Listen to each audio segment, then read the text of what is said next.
मुलांना मधल्या वेळेमध्ये काहीतरी असं चटपटीत खायला नेहमी लागत असतं. त्यासाठी आज आपण पालकचा वापर करून अगदी छान मसालेदार असे शंकरपाळे रेसिपी बघणार आहोत.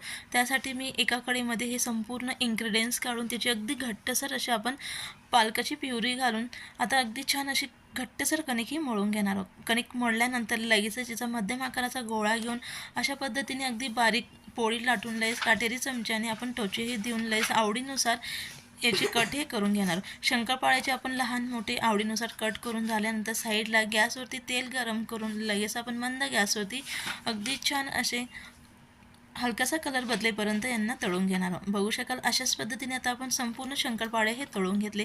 त्यानंतर लगेच याला अगदी छान चटपटीत चव येण्यासाठी हा मसाला आपण तयार करून घेतला आहे. हे संपूर्ण इन्ग्रेडियंट्स घालून याला व्यवस्थित मिक्स करून लगेच हा मसाला शंकरपाळ्यावरती टाकून याला व्यवस्थित मिक्स करून घेऊया. बघू शकाल अगदी भरपूर दिवस टिकणारे पालकचे